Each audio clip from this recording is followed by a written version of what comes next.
Hey everybody, Pastor Will Kitchen here with Brooklyn Teen Challenge, and I get the opportunity to share a brief teaching with you here on this Tuesday afternoon. And I want to look at a passage in 2 Chronicles chapter 20, and a man named Jehoshaphat. And he was the leader of Israel, and there was a time when some armies from Edom were coming against them. It was a vast army. And it says in there, in chapter 20, that he was afraid. And he realized that this army was coming. He didn't have the resources. He was full of fear, full of doubt, didn't know how this was going to work out, and he began to seek the face of the Lord. And there's a lot of things that can be preached or looked at in this chapter, and I encourage you to go and read it. But I want to look at one small verse and look at a recipe for success in times of trouble. In chapter 20 of 2 Chronicles, verse 12, and part of Jehoshaphat's prayer, he said, "O our God, will you not execute judgment on them? For we are powerless against this great army that is coming against us.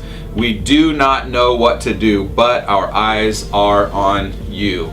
What a powerful statement. And there's 4 quick things in there that I think will help us to overcome trials and trouble in our life. And the first one is that word, we.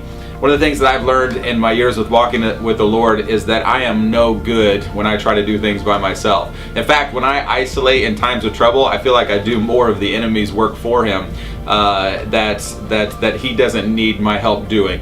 And so it's better when we're together. Jehoshaphat was the leader of the nation, but even he looked to the help of others and looked for a word from others to get through this season, and we're better when we do the same. Number 2, the words "don't know." A posture of humility and surrender.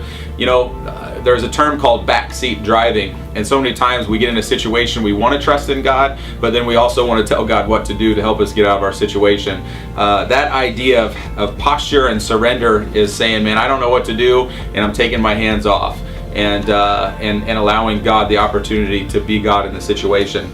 The third one is eyes. There's a lot of things that eyes are good for, but one of the things is focus and being alert.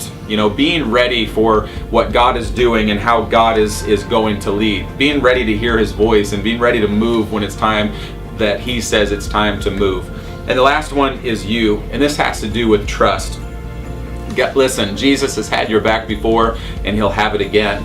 One of the hardest things for us to do is to just continue walking forward, knowing that God is who He says He is. So don't let your problem get bigger than your God.